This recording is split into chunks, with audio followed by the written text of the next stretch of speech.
What's up? Back at you with another video. I've seen a lot of people cry on camera. I know about platforms like YouTube. Beyond YouTube, I know about platforms like Twitch. There's now fringe platforms as well, like Rumble. There are these places where people are pursuing to speak to their heart's content. They want to speak freely as much as possible. They want to speak freely and absolutely. And it's a thing currently. So with that being the case, the streamers, that's where I've placed quite a lot of attention. You'll know about streamers like Kai Cenat if you don't know who that is. There's a world out there where young people have placed themselves in front of camera, young and old, really. Twitch has all kinds of characters. Twitch even has political streamers who will sit in front of camera and have a live audience tune into them from a particular time in the morning to a particular time in the afternoon when the stream ends, and the people are constantly engaging, sending comments, asking questions, and the host, the streamer, is answering to some of those questions, and the people interacting with them are referred to collectively as the chat. So you hear them say, "Hey yo chat, hey yo chat." In that way, they're pretty much speaking to their people. So with being on stream full time, you see people come out who they actually are. And I'd say, to be honest,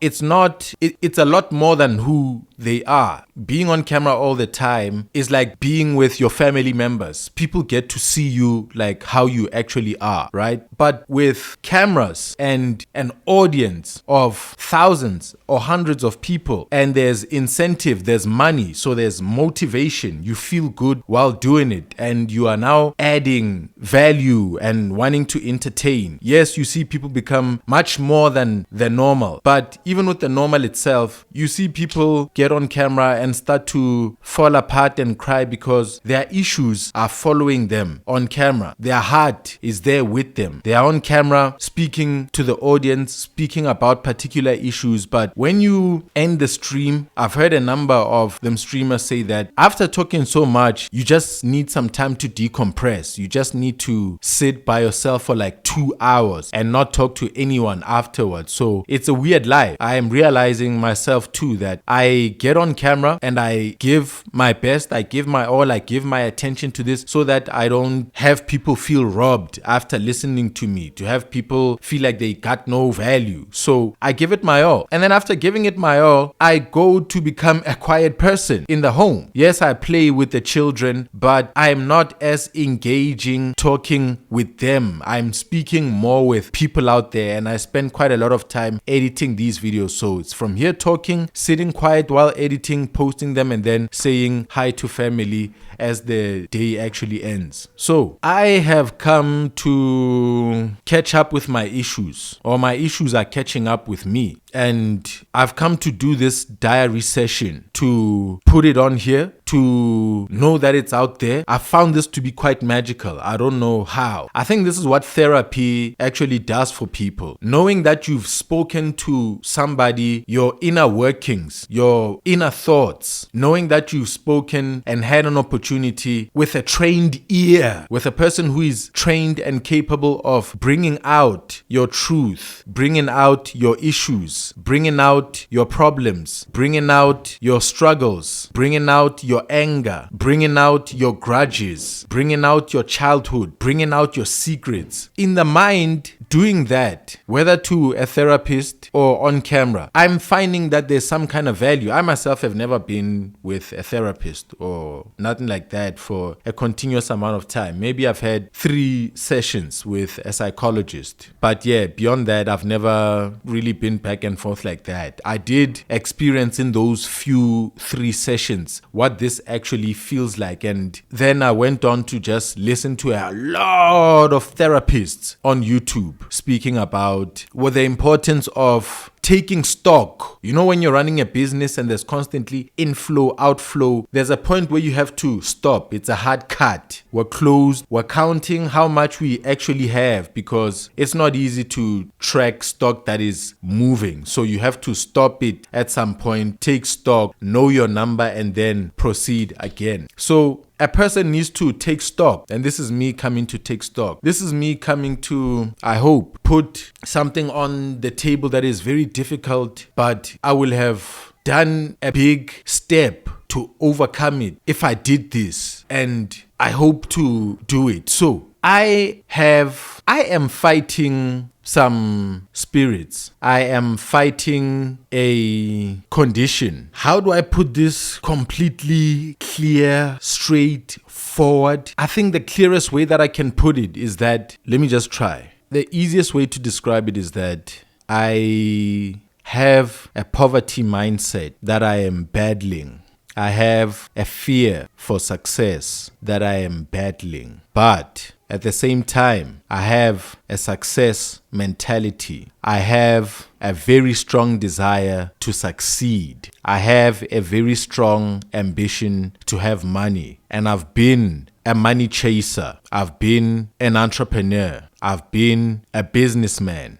I've read books about success. I've consumed motivation content. I am that guy who was downloading motivation content and burning it on CDs and DVDs when the internet was not properly available. Before I bought my first internet bundle, which was 150 megabytes on those old Huawei routers. When Huawei, let me not go too deep. I'm explaining that I'm highly driven. There's a contradiction in me, but I understand how to solve it, and I believe that I'm at the end of it. So how do I have a poverty mindset? And I am here speaking to you on camera, offering life building advice, trying to give my opinion on things, weighing in and opining on how the young person can better their life, suggesting opportunities that young people could get into, like YouTube. How do I have a poverty mindset? Am I not in a nice situation? Am I not shooting from a very nice camera? Seems like the lens is very dope. Seems like my lighting situation is beautiful. My mic is one of the best in the world.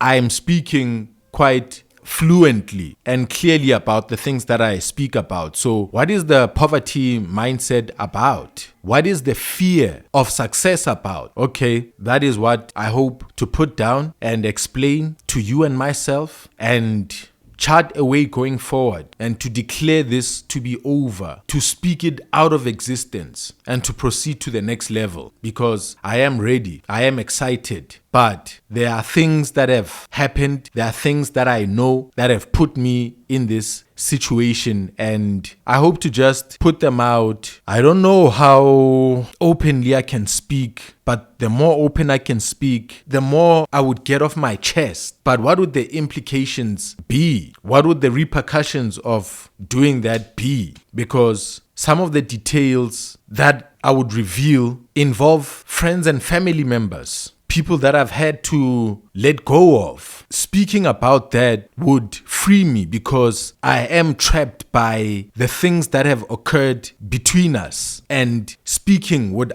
allow me to know that I've declared that to be done with. It is well recorded. It is properly dealt with. But what would the implications be? Because I've experienced people who decide to annoy me because of the things I speak on YouTube. All of a sudden, say I've spoken about this, somebody will bump themselves into me and suddenly start trying to strike up a conversation, and then start hitting particular notes to trigger in my mind things that I've spoken, so that it feels like we have something familiar. But I'm learning to grow and understand the life of being a public person, and how when you meet people, you cannot just so easily engage in conversation with them, especially new people. It's very difficult. People are foolish. People are tricksters. People have motives. People are traps. So I would like to free my chest, but not find myself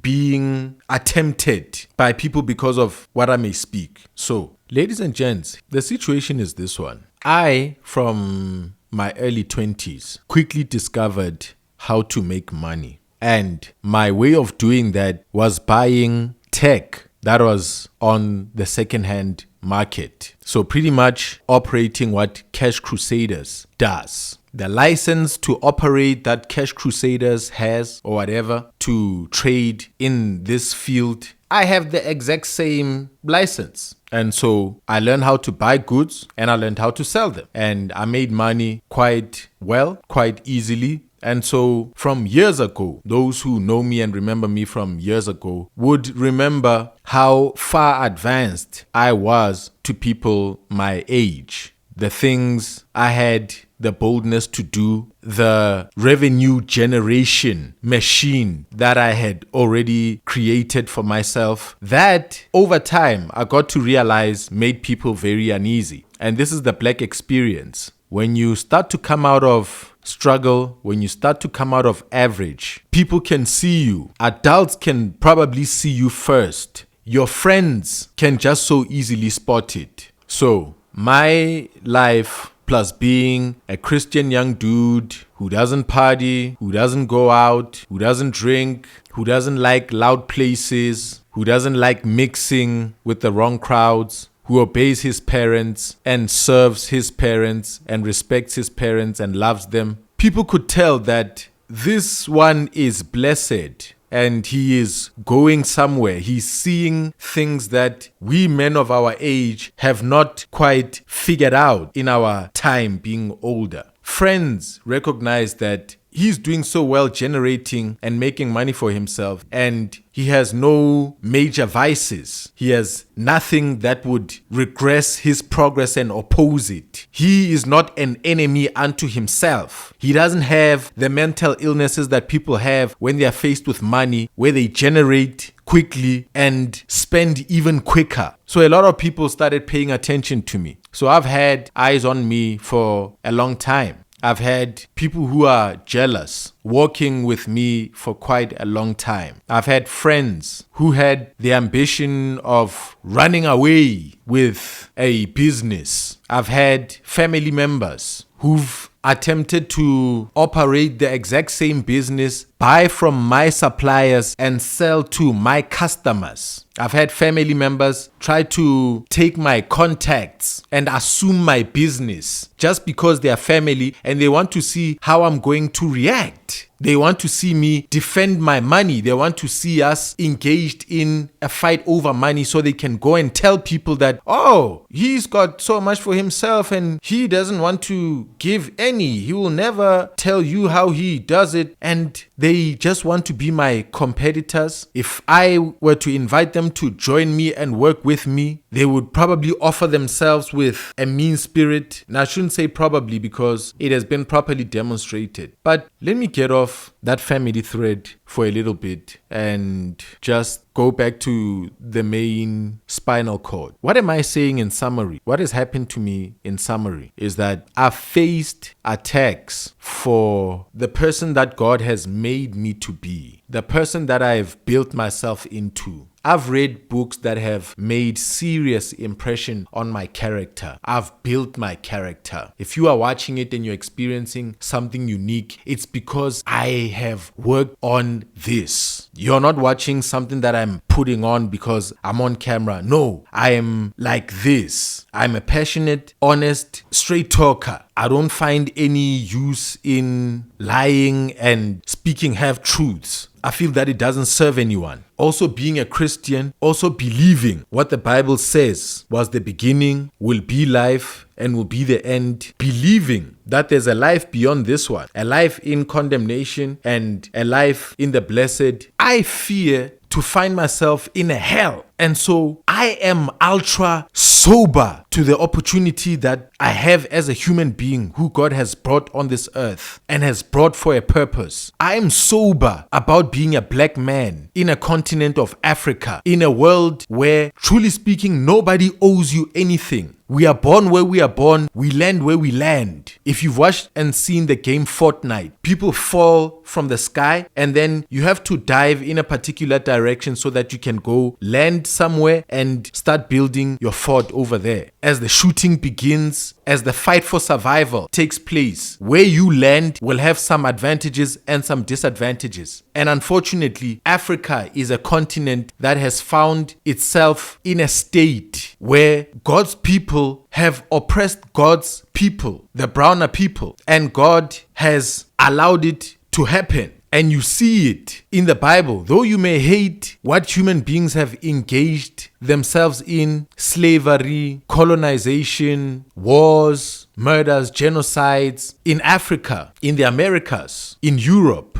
right across the world. This is not a black or African thing. Africa is a tough place. It's a post-war, post-slavery continent. It is a continent that is being extracted from its minerals and its people. The black people are, as we are living on this earth right now, post-slavery, the proletariats, the working class. So I am sober of the fact that our particular story is South Africa, still an African country, a country that has seen serious unfairness. And the point I was making earlier was that in the Bible, you see people become disobedient. People engage in witchcraft. People engage in idolatry. People engaged in sin, in drunkenness, in fornication. And God threatens them. He tells them that listen, the territory outside of your borders, those there are your enemies. I, the Lord God, am your protector, but I offer you protection as long as you are obedient to me and you serve me and you let go of the things that you like. And in refusing, in the people disobeying, God actually allows for the nearby invaders to invade that territory as a punishment to those people. God does not instruct their enemies to go. He observes and knows that there's a human dynamic playing out. There's geopolitics. There's inter-village clashes. There's tribalism over there. He knows the hearts of those ones and he knows the hearts of these ones. He knows when these are going to move against these ones. And he's able to delay them moving. He's able to empower these ones and make circumstances favorable for those that he loves, for those who serve him. But should they refuse, he allows them to get captured. So how do I view and understand life as a black person in Africa, sober as I am? What makes me so sober? And along this direction that I've gone of explaining my sobriety, I hope you're not losing me. I'm explaining the fact that I'm highly conscious. I understand the value of time. I understand that we are here once only. I understand that there's poverty that a black man needs to outrun with all of his life. I understand that the options are employment or self-reliance. I've decided to go the path of self-reliance. I've decided to hustle and have no guarantees. I've decided to spend and use capital to lift myself. And I'm doing that because I want to survive. I fear being a poor man and my wife getting abused and my kids getting abused. I have a passion to provide some security. I have a desire to flourish beyond that, not just to be secure. But now, in being so passionate and being so sober and being so concentrated to my cause, in driving my vehicle nicely on my lane and being the good guy that I want to be, I've had people decide to invade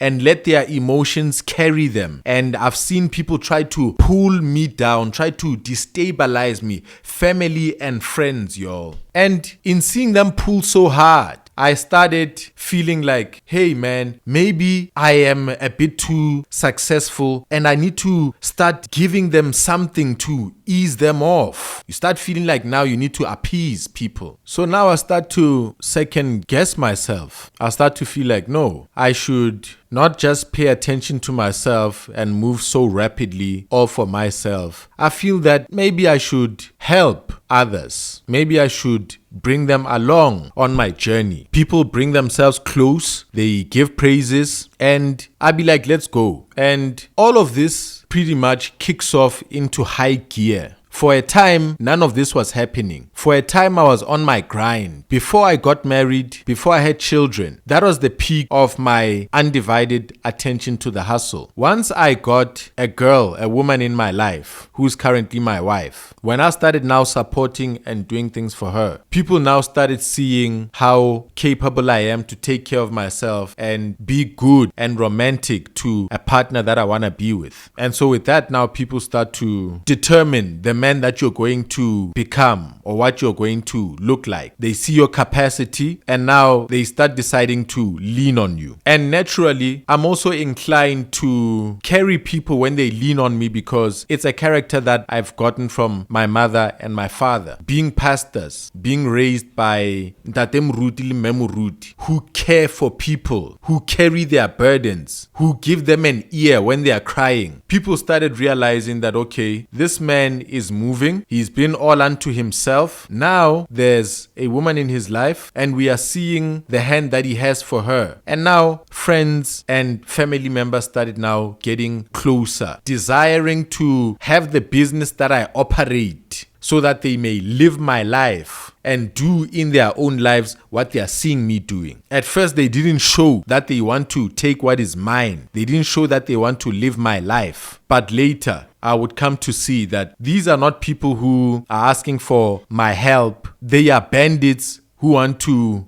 rip, seize, run, go operate, and live a dope life. And unfortunately, on this life journey, when people decide to take these kind of chances, they have an optimism and a belief in their mind that they just need to see what I am doing so that they can replicate it for themselves and do it for themselves. But unfortunately, they underestimate who I actually am. They think if they get my supplier, they'll be able to get the goods I sell and sell them where I sell. They'll be able to become me. But they don't know the books that I've read and they don't know the personal, brotherly relationships that I have with the people that I work with and I interact with, the people who trust me. And so it becomes a fool's cause. It becomes a thirst for power, a thirst for riches. People become insatiable. You see them for a moment. You see them for a moment have that sparkle in their eye where they say, I'm going for it. If I do 1 + 1, I will compete with him and even do better. Then I will dump him and run. So I started finding myself living and existing with people who come as though they are asking for help, and my compassionate heart accommodating them, helping them with the little that I can. I see those people now start to draw a little bit more, ask for a little bit more. You see, ask for more and more and more help before they now start to ask for the manual. Can you tell me how you do what you do? Can you tell me if I can get this from your supplier? They're not trying to get it from me. They say, let me go get it from your supplier.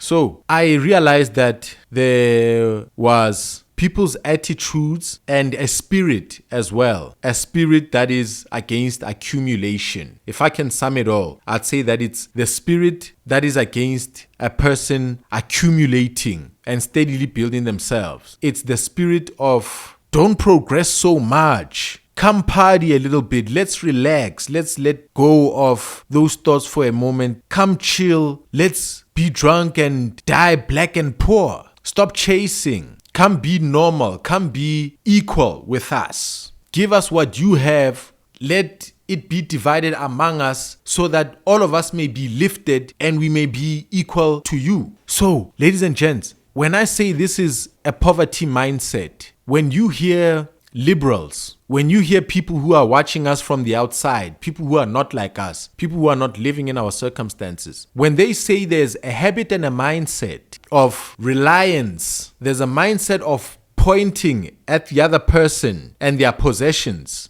and there's a seeking, a desire to have their possessions so that they may be lowered and you may be lifted. In the Bible, it is the sin of covetousness. Do not covet your neighbor's goods. Do not look across. Ukhale. People have ingqondo yokukhala. They have no shame about it. It's in their blood, and I've experienced it as a black person. That thing is there. I hate it, but I don't hate black people. I hate this mindset. It is a real problem. And there are those who are preaching it. There are those who are telling us that our fortunes are in the hands of others. And that may be true as well. But can't we have a proper nuanced conversation here where we double click this little situation and say, okay, look, both sides are correct. There is a dependence and a mindset that covets and desires what others have. And that is a wrong mindset. However, it is wrong to greedily possess everything. The capitalists, the monopolies, the disproportionate ownership of land, the concentration of opportunities for some, and the serious lack for others due to this heavy-handed competition, this profit-maximizing machine. So there's a truth here, but let's change the phrasing. Let's say we are not participants in an economy, but those who have their own, those who are white, those who are Afrikaner, those who are black, those who are colored, those who are Indian. They are personal possessions now. We're not looking systematically at a system of capitalism. We look now at the human level. Those who have their possessions have their possessions. You, as a God-made person, cannot covet what they have. However, it is justified to desire the economy and the opportunities of your country, especially those that you've been systematically left out of. So,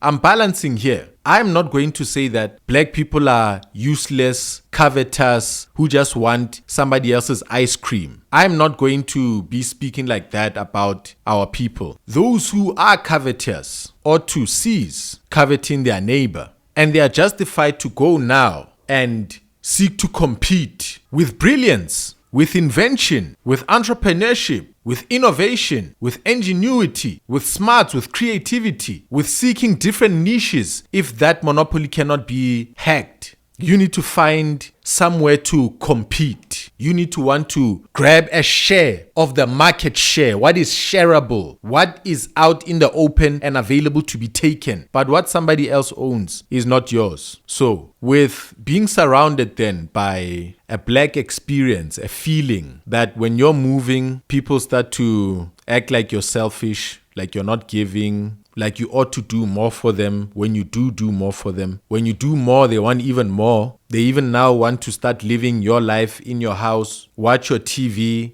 eat your food, wear your clothes. Then it's crazy. And I've been surrounded by all kinds of things like that. I've seen times in previous endeavors where while working with fellow black people, fellow black men, as things start to take off and we are to have a mighty and joyous celebration, a victory, a togetherness, you start to feel the demon, the stench of greed. You start to see and experience what is known very much about in the taxi industry. You'll know if you know, or you can imagine the conditions that would make men in the taxi industry war with each other for territory like gangs. You would see how men can make opportunities for themselves by eliminating their friends and competition. You hear quite a lot about families that had taxi ownership and they had wealth. It's a family that you can see rise. Families that have taxis in the township are a step higher. It's known, it's true. The taxi business is a real business for the black people. But you'll know the tragedies that are spoken when the owner of the business falls off and how his taxis get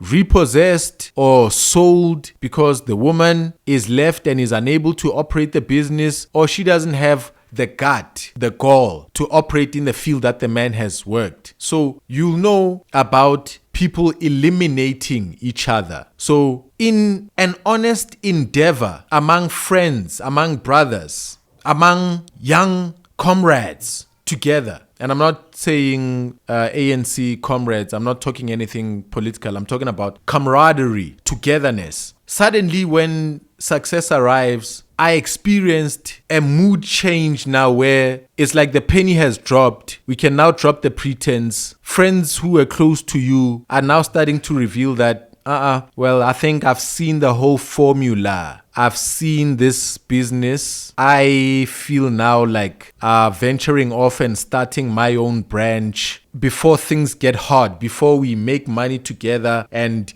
become successful together. And so I've experienced businesses that shut off and crash immediately after catching fire because the people that I'm working with decide, nah, man, this is looking too good, it's looking too real. Thanks to this collaboration with you, man, thanks to your effort, this looks quite easy. So I think I'ma just have to step off. And so on my journey, I've experienced people trying to pull you down when you're focused, doing your own thing, trying to be me, trying to live my life. And I've experienced people that I've invited to work with me so that we can gain together. And I've seen them straight up refuse to eat and work with me and gain with me, especially me being the initiator, the starter, the entrepreneur, the venturer, the one who calls people to go on a mission. I've found myself bringing on crew of people who degenerate. They start off good, we actually manage to do something good, and then they start dragging their feet when it looks like things are taking off,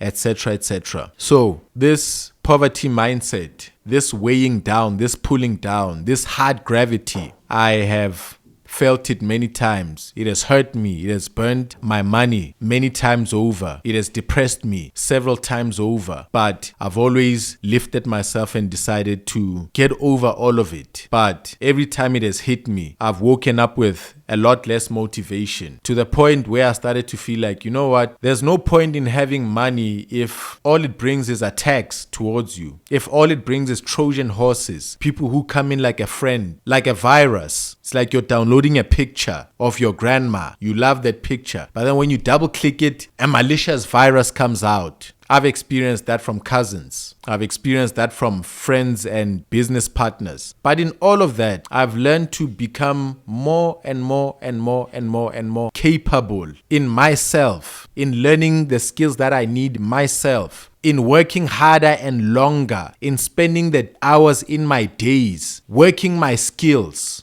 being a superman, having all the strengths, working out my weaknesses, not relying on somebody else's strength because I'm weak there, deciding to be strong where I'm weak at. Over time, over the last 6 years, I've managed to keep on going up while people have tried to pull. And lastly, in all of this, I would also come to be in a marriage that would be rocky and incredibly problematic. From the very beginning, I love my wife. We are well. We are good. We are fantastic. All of our problems have been worked out. We are on a great journey now. We are in love. We are at peace. Thanks to the Lord God Almighty. I'm thankful to my wife for backing me and supporting me as I do this. The amount of strength she has needed to have for me to sit in this room and just shoot videos and edit them while she takes care of the home. We do not have a help or a maid or whatever, so we push our home together and we love our kids, and our kids are healthy. Our kids are happy. I thank you,